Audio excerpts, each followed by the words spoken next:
হয় কি না? তা আমাদের ভালোবাসাগুলোর পিছনে কোনো কোনো স্বার্থ থাকে কি না? আর এই যে জেনা চলছে, এই জেনার মধ্যে মূল স্বার্থটা কি? যৌনতা। মূল স্বার্থ কি? ছেলেও চায় মেয়েকে ভোগ করতে, মেয়েও চায় ছেলেকে ভোগ করতে, এবং বলে না না এটা পবিত্র ভালোবাসা, আমরা বিয়ে করার জন্যই জেনা করেছি, নাউজুবিল্লাহ। তাই না? বলে না আমরা তো বিয়ে করব, সমস্যা কি? তো ফ্রি মিক্সিং করলে কি সমস্যা? তাহলে বিয়ে যদি করবা তাহলে মেলামেশা বিয়ের পরেই করো, ব্যাস, নিঃস্বার্থ প্রমাণ হবে। বিয়ে যদি করার উদ্দেশ্য থাকে তাহলে বিয়ের আগে আর দেখা সাক্ষাৎ করো না, কথাবার্তা বলো না, একবার বিয়ে করো তারপরে করো, তখন দেখবেন না না এটাতে রাজি না, তার মানে স্বার্থ এখানে আছে। তাহলে নিঃস্বার্থভাবে কে আমাদেরকে ভালোবাসে? অতএব প্রিয় ভাইয়েরা এবং বোনেরা যারা শুনছেন লেকচার, নিঃস্বার্থভাবে যে সত্তা আমাদেরকে ভালোবাসেন সেই সত্তাকে ভালোবাসতে শিখুন। আল্লাহ পাক তৌফিক দান। এখন আল্লাহ পাক আমাদেরকে কিছু কিছু ক্ষেত্রে ভালোবাসতে বলেছেন, যেমন আল্লাহ পাক তার দিনকে ভালোবাসতে বলেছেন, আল্লাহ পাক তার নবীকে ভালোবাসতে বলেছেন, আল্লাহ পাক আমাদের পিতামাতাকে ভালোবাসতে বলেছেন, আল্লাহ পাক আত্মীয়তার সম্পর্ক রক্ষা করতে বলেছেন, আল্লাহ পাক রক্তের সম্পর্ক বজায় রাখতে বলেছেন, আল্লাহ পাক স্ত্রী সন্তানকেও ভালোবাসতে বলেছেন। আল্লাহ পাক কিন্তু তার রাস্তায় জানমাল ব্যয় করে আল্লাহর পথে দাওয়াত এবং জিহাদ করতে বলেছেন। এখন এগুলো আল্লাহ বলেছেন বলে আমরা করব, আল্লাহ পাক ভালোবাসতে বলেছেন বলে আমি ভালোবাসি, কিন্তু উদ্দেশ্য হবে আল্লাহর সন্তুষ্টি অর্জন করা। আমি কেন আমার মাকে ভালোবাসি? বিকজ আমার মায়ের পায়ের নিচে আমার জান্নাত, আল্লাহ ভালোবাসতে বলেছেন তাই বাসি। আমি কেন বাবাকে ভালোবাসি? আল্লাহ ভালোবাসতে বলেছেন তাই ভালোবাসি। আমি কেন আমার স্ত্রীকে ভালোবাসবো? কারণ আল্লাহ পাক ভালোবাসতে বলেছেন তাই বাসবো। আমি কেন আমার সন্তানকে ভালোবাসবো? আল্লাহ পাক বলেছেন নেককার সন্তান আমার জন্য ওসিলা হবে, এই জন্যে ভালোবাসো। আল্লাহ পাক আমাকে বলেছেন নবীকে ভালোবাসতে, আমি নবীকে ভালোবাসবো। আল্লাহ পাক যে বিষয়গুলোকে ভালোবাসতে বলেছেন আমরা অবশ্যই ভালোবাসবো ইনশাআল্লাহ। কিন্তু আল্লাহ পাক কি আমাকে হারাম এই 14ই ফেব্রুয়ারির এই ভ্যালেন্টাইন্স ডেকে ভালোবাসতে বলেছেন? আল্লাহ পাক ইহুদি খ্রিস্টানদের সংস্কৃতিকে ভালোবাসতে বলেছেন? আল্লাহ পাকে জেনা করতে বলেছেন? এই ফ্রি মিক্সিং করতে বলেছেন? আল্লাহ পাক পতিতালয় রাত কাটাতে বলেছে? গার্লফ্রেন্ডকে ফুল দিতে বলেছে? আল্লাহ রাব্বুল আলামিন কি বলেছে বিয়ের আগে শারীরিক সম্পর্ক করো? আল্লাহ পাক বলেছে যে আজকে সকালে সম্পর্ক করো, কালকে ব্রেকআপ, তারপর আরেকটা মেয়ের সাথে, তারপর আরেকটা ছেলের সাথে? আল্লাহ পাক ফোনে ফোনে এসব প্রেম করতে বলেছে? আল্লাহ পাক এগুলো হারাম করেছেন, বাস আমি করবো না, সিম্পল। নিজের প্রবৃত্তি অনেক কিছু চাইবে, নিজের প্রবৃত্তিকে আল্লাহর সামনে আত্মসমর্পণ করার নাম হচ্ছে ইসলাম। মন যা চায় তা করা যাবে না। কেন? কারণ আমি কারাগারের জীবনে বসে আছি, কারাগারের মধ্যে মন যা চায় তাই করা যাবে না। এই কাজগুলো কখন করব? আমি বিয়ে শাদী করার পরে করব। বিয়ে শাদী করবেন, আপনি স্ত্রীকে নিয়ে ঘোরেন, স্ত্রীকে নিয়ে আল্লাহর সৃষ্টি দেখেন, স্ত্রীকে নিয়ে আপনি বাইকে ঘোরেন, রিক্সায় ঘোরেন, চটপটি খান, ফুচকা খান, আইসক্রিম খান, কোনো সমস্যা নাই। এবার তো যুবকরা বলবো যে ভাই বিয়ে শাদী তো দেয় না, কি করব? আমি পরামর্শ দিচ্ছি বড় ভাই হিসেবে, প্রথমে হালাল রিজিকের সোর্স করতে হবে। রিজিকের সোর্স না করে বিয়ে করা যাবে না, আত্মসম্মান থাকবে না। তাহলে পুরুষ মানুষের আত্মসম্মান কখন চলে যায়? যখন হাত পাততে হয় তখন।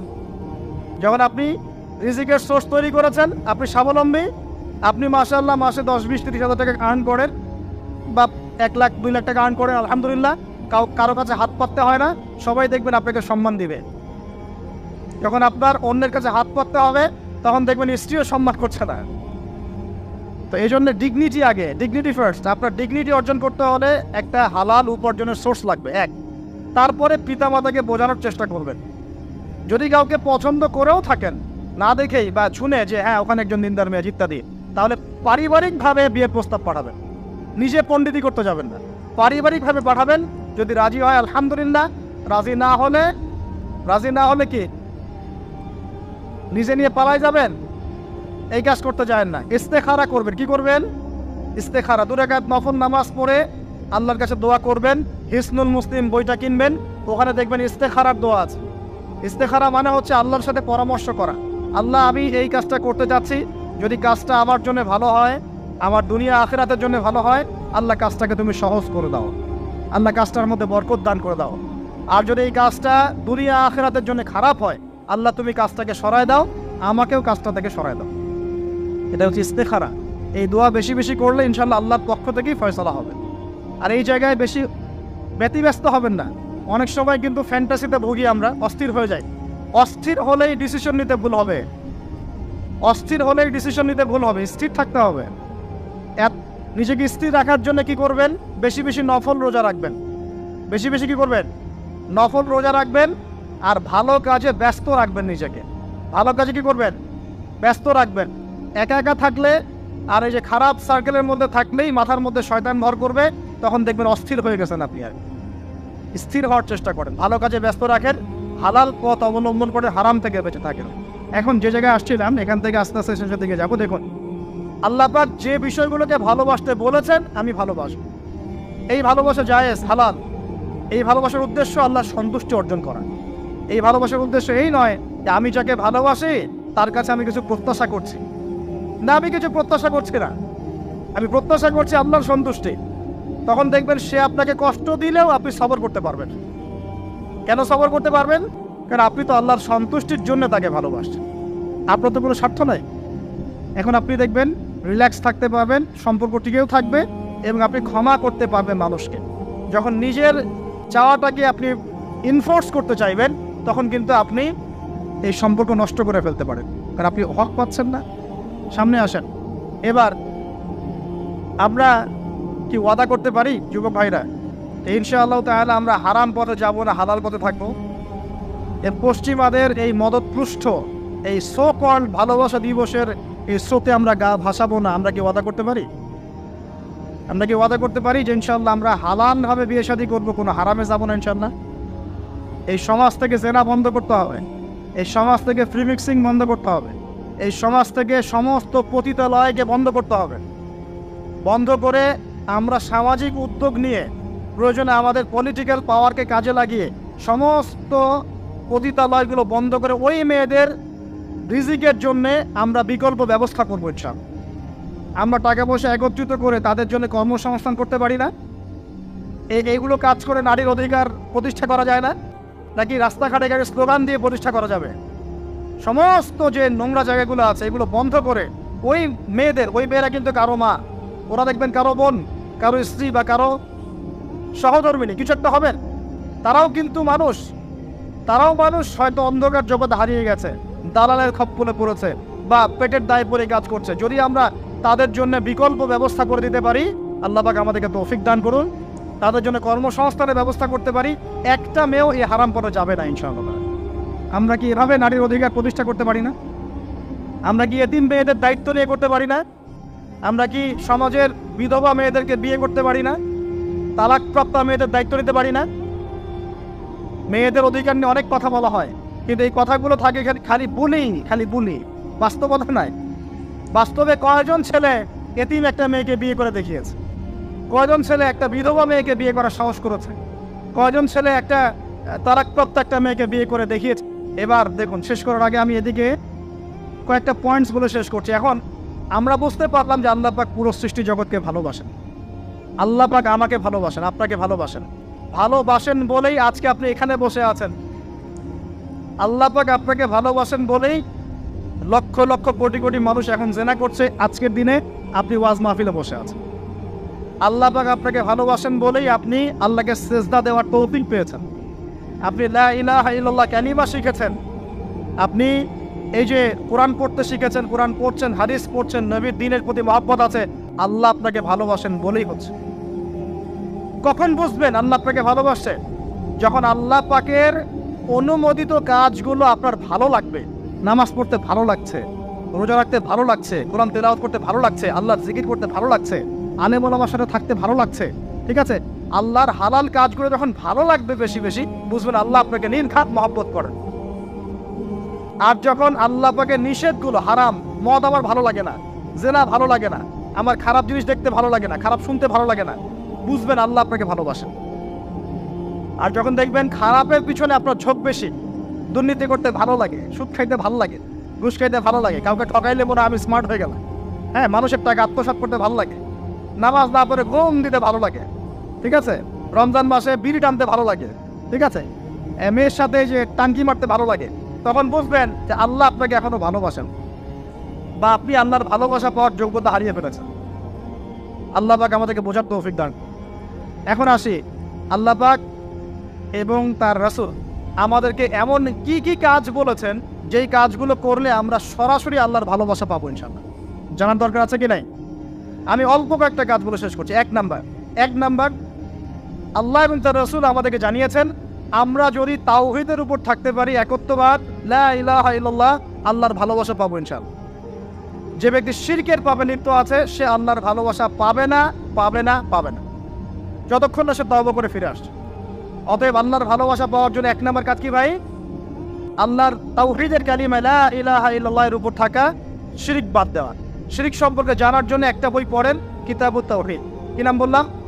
কিতাবুত তাওহীদ। একটাই পড়েন, দেখবেন ইনশাআল্লাহ শিরক কাকে বলে, কত প্রকার, কি কোন কাজ করলে শিরক হয় সব জানতে পারবেন ইনশাআল্লাহ। এই বইটা একটু কঠিন, এই বইটার ব্যাখ্যা বের হয়েছে, ব্যাখ্যা যুক্ত বই কিনবেন এবং যেগুলো বুঝবেন না ওলামায়ে কেরামকে জিজ্ঞাসা করবেন, কারণ সবগুলো কিন্তু বুঝতে পারবেন।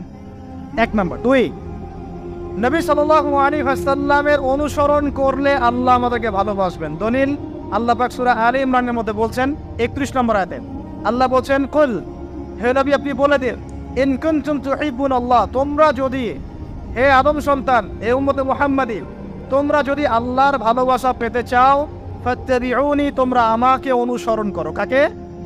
আমাকে বলতে কাকে? রাসূলুল্লাহ সাল্লাল্লাহু আলাইহি ওয়াসাল্লামকে। তাহলে কি হবে? ইউহিব্বুকুমুল্লাহ, আল্লাহ পাকও তোমাদেরকে ভালোবাসবেন। বলে সুবহান, আল্লাহ আমাকে ভালোবাসবেন ইনশাআল্লাহ। আর কি? ইয়াগফির লাকুম যুনুবাকুম, আল্লাহ পাক তোমাদের সমস্ত গুনাহ মাফ করে দিবেন। আল্লাহু গফুরুর রহিম, আল্লাহ পাক পরম করুণাময়, অসীম দয়ালু। তার মানে আল্লাহকে পাওয়ার, আল্লাহর ভালোবাসা পাওয়ার দুই নাম্বার কি মাধ্যম? নবী সাল্লাল্লাহু আলাইহি ওয়াসাল্লামের সুন্নত অনুযায়ী জীবন গড়া। ভাই শুরু করবো কোত্থেকে? শুরু করবেন চেহারা থেকে। কোত্থেকে? চেহারায় দাড়ি ছেড়ে দিব ইনশাআল্লাহ, রাজি আছি তো? গোফ ছোট করে ফেলবো ইনশাআল্লাহ, রাজি আছি তো ইনশাআল্লাহ? চেহারায় সেজদার দাগ থাকবে ইনশাআল্লাহ, তার মানে নামাজি হতে হবে, ঠিক আছে? পোশাক পরিচ্ছদ হবে রাসূলুল্লাহ সাল্লাল্লাহু আলাইহি ওয়াসাল্লামের মতো, ঢিলে ঢালা মুত্তাকিদের পোশাক। চুল হবে কার মতো? মেসি নেইমারের মতো নাকি রাসূলুল্লাহ সাল্লাল্লাহু আলাইহি ওয়াসাল্লামের মতো? এখনকার ছেলে পেলে মাঝখানে চুল রাখে, ডান দিক বাম দিক ছিলে ফেলে। এই সুন্নত কোথায় পেয়েছো তোমরা? এগুলো ত্যাগ করতে হবে। মনে রাখবেন, একটা সুন্নত, নবীর একটা সুন্নতকে যদি ভালোবেসে কি আমল করে, ইনশাআল্লাহ নবীর সুপারিশ পাবে। চাই কি না সুপারিশ? ভালোবেসে আমল করা যায়, এটা আমার নবীর সুন্নত। আমার নবী খেতেন ডান হাত দিয়ে, আমি ডান হাত দিয়ে খাবো। আমার নবী দাড়ি রেখেছেন, আমি তাই রাখবো। আমার নবী মোচ কেটে ফেলতেন, তাই আমি কাটবো। আমার নবী ঢিলে ঢালা পোশাক পছন্দ করতেন, তাই আমি পরবো। আমার নবী রাতে ঘুমানোর সময় এই আমলগুলো করতেন, তাই আমি করব। আমার নবী এইভাবে ওযু করতেন, এইভাবে করব। আমার নবী এইভাবে ইস্তেঞ্জা করতেন, পেশাব পায়খানা করতেন, ওইভাবে করব। এই যে এখনকার ইংলিশ টয়লেট, এই ইংলিশ টয়লেটে বসে নবীর মতো ইস্তেঞ্জা করা যায় না। যাবে? ওলামায়ে কেরামকে জিজ্ঞাসা করেন, নবী সাল্লাল্লাহু আলাইহি ওয়াসাল্লাম বাম পায়ে ভর দিয়ে ইস্তেঞ্জা করতেন। কোন পায়ে? এখন বসেন ইংলিশের উপরে, বাম পায়ে কেমনে বসবেন? সম্ভব? ওই যে আমি বলি, এটা মজা করে বলি, কষ্ট থেকেও বলি, একদম বৈশ্বিক পলিটিক্যাল সিস্টেম থেকে শুরু করে বাথরুমের টয়লেট পর্যন্ত সব কিছুই চলছে পশ্চিম আদর্শ। এখন সব কিছু, এভরিথিং, একদম বাথরুমের কমোড পর্যন্ত। এখন তো কমোডও উঠাই দিয়েছে, এখন সামনে একটা বালতি রেখে দেয় গামলার মতো, এখানেই পেশাব করতে হবে। দেখেন নাই মনে হয় আপনারা? দেখবেন অচিরে এগুলো আসতেছে সামনে, দাঁড়ায় বসার কোনো সুযোগ নাই। আর সবগুলো মাপ সমান। কারো হাইট যদি 6 ফুট, কারো 5 ফুট হয়, তখন কি হবে? অ্যাডজাস্ট করতে হবে ধরো তখন, নাকি? যুবকরা বুঝতে পারছে, তখন কাউকে লম্বা হতে হবে, কাউকে খাটো হতে হবে। মাপ তো সমান, আর সবার মাপ যদি সমান না হয় এমন কি হবে? হ্যাঁ, আল্লাহ পাক বোঝার তৌফিক দান। এগুলো শয়তানি না বলেন?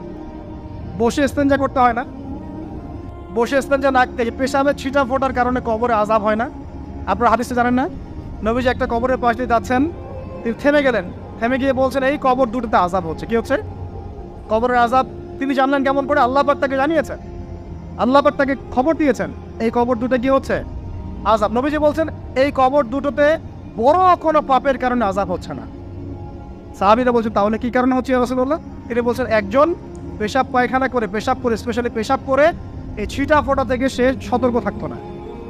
পেশাব করে, ওই যে বলেন আমাদের ছেলেরা, প্যান্ট খারাপ ভাই, নামাজে যেতে পারবো না। নামাজে ডাকলে বলে ভাই প্যান্ট নষ্ট। তোমরা ভালো করে হাদিসে শোনো, এই ব্যক্তি বড় কোনো পাপ করে নাই, সে পেশাব করার পরে পবিত্র হতো না, মানে ছিটা ফোটা থেকে সাবধান থাকতো না, এই কারণে কবরে আযাব দেওয়া হচ্ছে। বলেন নাউযুবিল্লাহ। অন্য হাদিসে নবীজি বলছেন বেশিরভাগ কবরের শাস্তি পেশাবের ছিটা ফোটার কারণে হয়ে থাকে। আস্তাগফিরুল্লাহ, বলি নাউযুবিল্লাহ। এই টয়লেটগুলোর মধ্যে পেশাবের ছিটা ফোটা লাগে না, নাপাকি লাগে না, এগুলো শয়তানি না বলেন। আরেকটা হচ্ছে আরেকটা কবর, সেই কবরে তিনি বলছেন এই কবরে আযাব দেওয়া হচ্ছে এই ব্যক্তি চগলখড়ি করতো। কি করতো? চগলখড়ি, মানে একজনের কথা আরেকজনকে লাগাইতো, আরেকজনের কথা আরেকজনকে লাগাই। এই কাজ করে না এখন সমাজের মানুষ? এই কাজ কিছু ফেসবুকের ইউটিউবারও করো তোমরা। একজনের ভিডিও আরেকজনের পাশে লাগাই দাও, আরেকজনের আরেকজনের লাগাই দাও, এই করে উম্মার মধ্যে বিভক্তি সৃষ্টি করতেছ। কিছু কিছু কারণে এইসব কারণেও রেস্ট্রিকশন দিতে হয়েছে আমাদেরকে, কিছু মনে করবেন না। কারণ আমরা দেখেছি এর গুড সাইড যেমন আছে, ব্যাড সাইড আরও বেশি আছে। এটাকে নিয়মতান্ত্রিকভাবে ইউজ করতে না পারলে ফিতনা বাড়তে থাকে। আল্লাহ পাক আমাদেরকে বোঝার তৌফিক দান করুন। তো প্রিয় ভাইয়েরা, প্রতিটা কাজ সুন্নত মতো করবো আমরা ইনশাআল্লাহ। এখন শুধু কি আমরা এই চেহারা, সুরত, ইস্তেঞ্জা, খাওয়া দাওয়া এগুলোই নবীর মতো করে করব, নাকি আমাদের ব্যবসা, সমাজ, পরিবার, ইবাদত সবই করব? এই জায়গায় সমস্যা কি? আমরা মাশাআল্লাহ দাড়ি টুপি রাখতে রাজি আছি, কিন্তু ব্যবসায়িক জীবনে হারাম ছাড়তে রাজি নাই, অর্থনৈতিক জীবনে সুদ ছাড়তে রাজি নাই, ঘুষ দুর্নীতি ছাড়তে রাজি নাই। আল্লাহ আমাদেরকে ছাড়ার তৌফিক দান করুন। আল্লাহ পাক আমাদেরকে পরিপূর্ণভাবে নবীর সুন্নাত পালন করার তৌফিক দান। 1 নাম্বার আল্লাহর ভালোবাসা পাওয়ার মাধ্যম তাওহীদ, 2 নাম্বার নবীর সুন্নাত, 3 নাম্বার বেশি থেকে বেশি কোরআন তেলাওয়াত করা। কি করা? আমার সাথে বলেন, বেশি বেশি কি করা? কোরআন তেলাওয়াত করা। কেন? কারণ কোরআন হচ্ছে আল্লাহর কালাম। কোরআন কার কালাম? কোরআনের মধ্য দিয়ে আপনি আল্লাহর সাথে কথা বলতে পারবেন, বলেন সুবহানাল্লাহ। এভাবে যখন কোরআন পড়বেন বুঝে বুঝে, আপনি আল্লাহর সাথে সরাসরি কথা বলবেন ইনশাআল্লাহ। এই কোরআনের মধ্য দিয়ে আল্লাহর ভালোবাসা পাওয়া যাবে ইনশাআল্লাহ। সর্বশ্রেষ্ঠ নফল আমলের মধ্যে একটা হচ্ছে কি?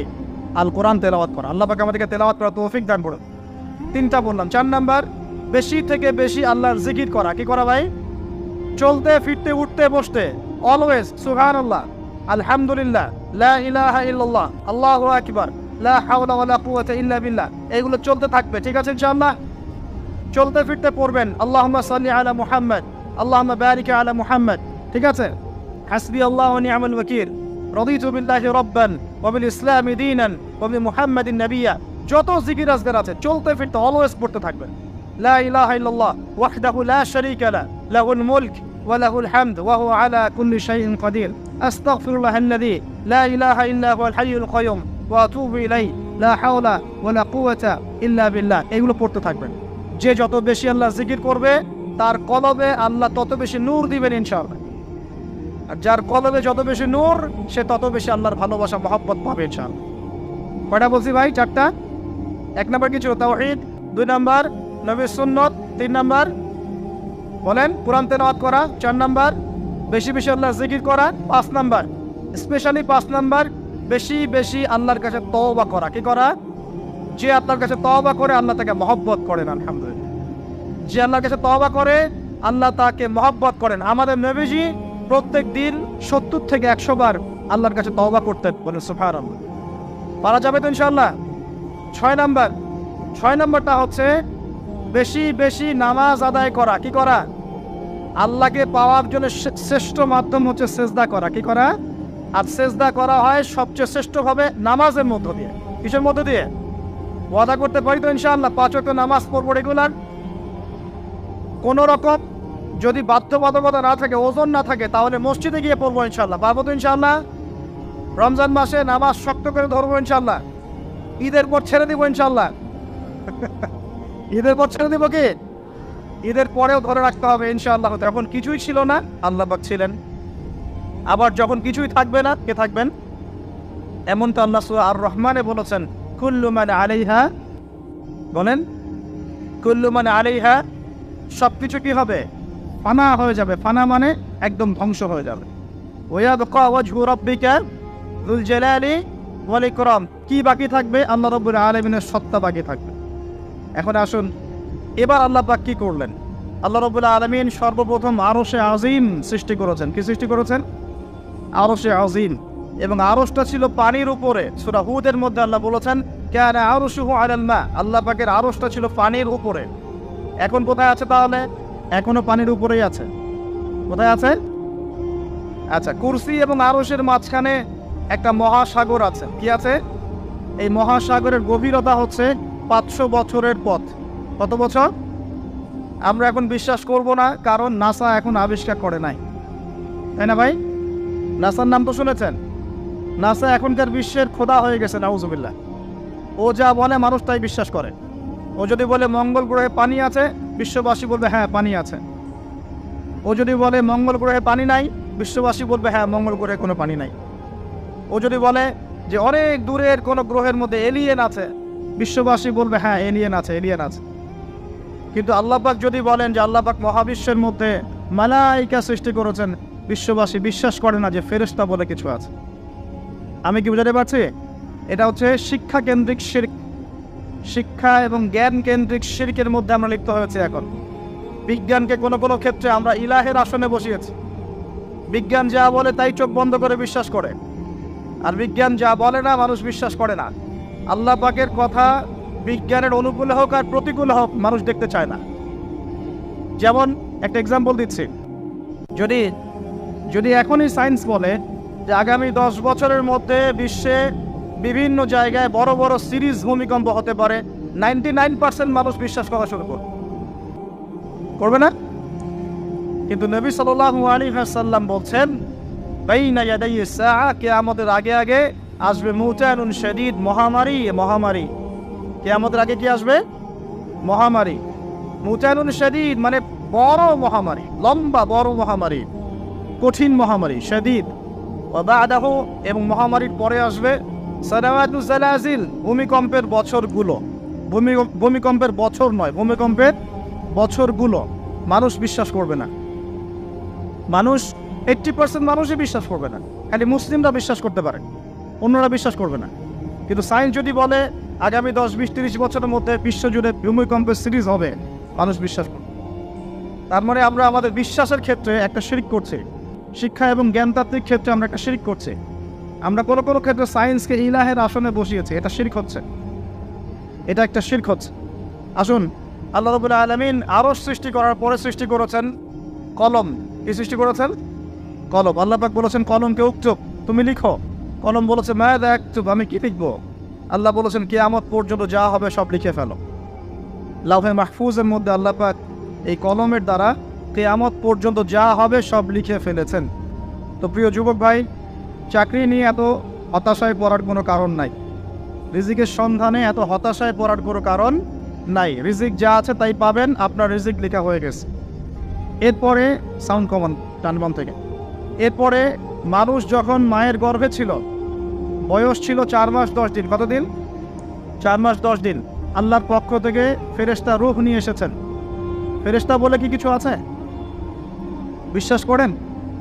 কিন্তু ফেরেশতা তো চোখে দেখা যায় না, তাহলে কেন বিশ্বাস করেন? যখন মুসলিমরা কোনো কিছু না দেখে বিশ্বাস করা শুরু করেছে, তখন এই বিশ্বাসটার একটা নাম দিয়েছে পশ্চিমারা। এই বিশ্বাসটার একটা নাম দিয়েছে পশ্চিমারা। এই বিশ্বাসটার নাম কি জানেন? এই বিশ্বাসটার নাম তারা দিয়েছে ধর্মান্ধতা। কি দিয়েছে? শব্দটা শোনেন নাই? পশ্চিমারা আমাদেরকে বলে তারা ধর্মান্ধ। এখন উত্তর কী হবে আপনার? উত্তর হচ্ছে এই যে আল্লাহ পাক আমাকে যে জ্ঞান দিয়েছেন, আল্লাহ পাক আমাকে যে লিমিটেড জ্ঞান দিয়েছেন, এই জ্ঞান দিয়ে আমি আগামীকাল কি হবে সেটা বলতে পারি না। বলতে পারি? যে মানুষের জ্ঞান এতই ক্ষুদ্র যে আগামীকাল তার সাথে কি হবে সে বলতে পারে না, সেই মানুষের পক্ষে কি এই অদৃশ্যের জগৎ সম্পর্কে এত গভীর জ্ঞান লাভ করা সম্ভব? মানুষের জ্ঞান কি অসীম, না আল্লাহ পাকের জ্ঞান অসীম? এখন সেই অসীম সত্তার পক্ষ থেকে যখন কোনো ওহী আসে, কোনো তথ্য সংবাদ আসে, তাহলে আমি কি সেই জ্ঞানকে পেনিট্রেট করতে পারবো? বরং আমার উচিত হবে সেই তথ্যকে বিশ্বাস করা এবং তার সামনে আত্মসমর্পণ করা। তাহলে আমি ধর্মান্ধ হয়ে সবচেয়ে স্মার্ট মানুষ হয়েছি। যারা আল্লাহ পাকের ওহীতে বিশ্বাস করে সে হচ্ছে সবচেয়ে স্মার্ট মানুষ। কারণ আল্লাহ পাকের ওহীর সব জ্ঞান তো আমি ভেদ করে যেতে পারবো না, কারণ আমি তো আগামীকাল কি হবে তাই জানি না। আগামীকাল কি হবে তাই যে জানে না, সে কিভাবে পরকালের জীবনকে ব্যাখ্যা করবে? কিয়ামতের মাঠে কে কোথায় দাঁড়াবে, কার হাসর কোথায় হবে, কে জান্নাতে যাবে কে জাহান্নামে যাবে, আমি কি বলতে পারবো? কার সাথে কোন ফেরেশতা আছে, কার সাথে কি আকৃতির শয়তান আছে, শয়তান তাকে কিভাবে ওয়াসওয়াসা দেয়, কবরে কি আযাব হয়, আত্মা কাকে বলে, স্বপ্নে মানুষ কেন দেখে হাসে কাঁদে, স্বপ্ন কিভাবে সত্যি হয়, এরকম অনেক প্রশ্ন আছে গায়েবের। এগুলোকে আমরা ব্যাখ্যা করতে পারবো? অতএব গায়েবে বিশ্বাস না করলে কেউ মুমিন হতে পারে না। আর আল্লাহ রাব্বুল আলামিন এই গায়েবের খবর জানেন। এই গায়েবের খবর থেকে আল্লাহ আমাদেরকে যতটুকু তথ্য দিয়েছেন এতটুকু আমরা জানি, এর বেশি আমরা জানি। আচ্ছা, মায়ের গর্ভে যখন সন্তান, তখন ফেরেশতা লিখে দিচ্ছেন এক, তার হায়াত কতটুকু হবে, ব্যাস লেখা হয়ে গেছে। লেখা হয়ে গেছে মানে যা হায়াত, যা অপচয় করেছেন তো করেছেনই। এখন সারা জীবন যদি মাথাটা টুকরে টুকরে কাঁদেন, তাও ওই অপচয়কৃত দিনগুলো ফিরে আসবে না। শিক্ষা নেবেন না এখান থেকে? 30 বছর চলে গেছে মানে 30 বছর আল্লাহর নাফরমানি করেছেন, সারা জীবন মাথা টুকরে কাঁদলেও ওই 30 বছর ফিরে আসবে না। আসবে যুবক ভাই? অতএব কি করা উচিত? ফিরে আসা উচিত নাকি এভাবেই চলতে থাকবে? লেখা হয়ে গেছে, বাড়বেও না কমবেও না। 2, রিজিক কি কি পাবেন, আপনার রিজিক সব লেখা হয়ে গেছে। এখন আপনারা কি রিজিকটাকে হালাল পথে যাচ্ছেন না হারাম পথে? যদি হালাল পথে চান ওই অ্যামাউন্ট অফ রিজিকই পাবেন, যদি হারাম পথে যান ওই রিজিকই পাবেন, এর বাইরে যাবে না রিজিক। যাবে যাহলে সবর করেন, আল্লাহ পাক হালাল পথেই রিজিক দিবে ইনশাআল্লাহ তাআলা। রিজিক বৃদ্ধির জন্য কিছু আমল আছে, তার মধ্যে শ্রেষ্ঠ আমল হচ্ছে নামাজ, এর সাথে চাশতের নামাজ পড়া। চাশত মানে সালাতুদ দুহা, এর আগে ইশরাকের নামাজ আছে। রিজিক বৃদ্ধির জন্য আত্মীয়তার সম্পর্ক বজায় রাখতে হয়, আত্মীয়তার সম্পর্ক বজায় রাখলে রিজিক প্রশস্ত হবে। বেশি বেশি যে আল্লাহ জিকির করে এবং কোরআন তেলাওয়াত করে তার রিজিক বাড়ে আলহামদুলিল্লাহ, এবং যে আল্লাহর রাস্তায় খরচ করে তার রিজিক বাড়ে। এই রিজিক বাড়ার কিছু পলিসি আছে। সবচেয়ে শ্রেষ্ঠটা হচ্ছে নামাজ, আল্লাহর জিকির তেলাওয়াত, এরপর আমলের মধ্যে আত্মীয়তার সম্পর্ক বজায় রাখা। নবীজি বলছেন কেউ যদি চায় যে তার রিজিকটা লম্বা হোক, হায়াতটা লম্বা হোক, সে যেন আত্মীয়তার সম্পর্ক বজায় রাখে। আত্মীয়তার সম্পর্ক এখন আস্তে আস্তে নষ্ট হয়ে যাচ্ছে না? খেয়াল করে দেখেন, আত্মীয়তার সম্পর্ক আপনি বজায় রাখবেন। মনে রাখবেন, আমি বারবার একটা কথা বলেছি আপনাদের ওয়াজ মাহফিলে, যে পৃথিবীতে যে কাজই করবেন আল্লাহর সন্তুষ্টির জন্য করবেন। আত্মীয়তার সম্পর্ক বজায় রাখবেন আল্লাহর সন্তুষ্টির জন্য, তাদের কাছে কিছু পাওয়ার আশায় না। যখনই আপনি কারোর কাছে কিছু পাওয়ার আশা করবেন আপনি কষ্ট পাবেন। যখনই কারোর কাছে কিছু পাওয়ার আশা করবেন আপনি কষ্ট পাবেন। কারোর কাছে এত বেশি পাওয়ার আশা করবেন না। কার কাছে পাওয়ার আশা করবেন? আল্লাহর কাছে, যে আমি এই কাজটা করছি, আল্লাহ আমাকে পুরস্কার দিবে ইনশাআল্লাহ। আমি আত্মীয়তার সম্পর্ক বজায় রাখছি কেন? আল্লাহর কাছে রিজিকে বরকতের আশায়, আল্লাহর সন্তুষ্টির জন্য। মনে রাখবেন প্রিয় ভাইয়েরা, আমল কবুল হওয়ার শর্ত মোটামুটি 3টা। কয়টা? 1 নাম্বার, আমলগুলো হতে হবে আল্লাহর সন্তুষ্টির জন্য। 1। 2 নাম্বার, আমলটা হতে হবে রাসূলুল্লাহ সাল্লাল্লাহু আলাইহি ওয়াসাল্লামের পদ্ধতিতে, অন্য কারো পদ্ধতিতে নয়। 3 নাম্বার, আমলটা করার জন্য আপনার রিজিকটা হতে হবে হালাল। হারাম রিজিকের আমল আল্লাহর কাছে কবুল হয় না। আল্লাহ পাক আমাদের সবাইকে হালাল রিজিকের ব্যবস্থা করে দিন এবং রিজিকটাকে প্রশস্ত করুন, আমিন। তো রিজিক লেখা হয়ে গেছে 2। 3 নাম্বার লেখা হয়ে গেছে এ ব্যক্তি কি কি কাজ করবে দুনিয়ায়, এ ব্যক্তি দুনিয়ায় কি কি কাজ করবে সব লেখা হয়ে গেছে। এখন যদি একটা চোর বলে যে আল্লাহ পাক আমার তাকদিরে লিখেছিলেন যে আমি চুরি করব, তাই আমি চুরি করেছি। এখন যদি একজন ধর্ষক বলে আল্লাহ আমার তাকদিরে লিখেছিল যে আমি ধর্ষণ করব, তাই ধর্ষণ করেছি। এখন যদি যারা এই জনগণের কিছু সম্পদ আত্মসাৎ করে খেয়ে ফেলছে তারা যদি বলে আল্লাহ তাকদিরে লিখছিলেন জন্যই দুর্নীতি করেছি, তাহলে কথাটা কি হবে? গ্রহণযোগ্য হবে? এখন যদি দলিল দেয় তাকদিরে তো লেখা ছিল। এই আকীদাটার নাম হচ্ছে জাবারিয়া আকীদা। কি আকীদা? জাবারিয়া। এমন একজন ব্যক্তি উমর রাদিয়াল্লাহু আনহুর দরবারে এসেছিল, চোর চুরি করেছে, ধরা পড়েছে। উমর রাদিয়াল্লাহু আনহু বলেছেন হাত কেটে ফেলো। তখন সে বলছে যে আমার হাত তো কাটা যাবে না। কেন? আল্লাহ পাক তাকদিরে লিখেছেন আমি চুরি করব, তাই চুরি করেছি। তো উমর রাদিয়াল্লাহু আনহুর সামনে এই কথাটা বলেছে। আর উমর রাদিয়াল্লাহু আনহু কি বিচক্ষণ মানুষ ছিলেন না বোকাশোকা ছিলেন? বলেন, তার মতো শাসক পাওয়া যাবে? তার মতো আরো একজন শাসক আসবে ইনশাআল্লাহ পৃথিবীতে। তার নাম কি? নবী ঈসা আলাইহিস সালাম ইনশাআল্লাহ তাআলা। এবং তার আগে আরো একজন ইমাম আসবেন। তার নাম কি? তার নাম হচ্ছে মুহাম্মদ। কি নাম? তার নাম মুহাম্মদ, তার উপাধি হচ্ছে মাহদি।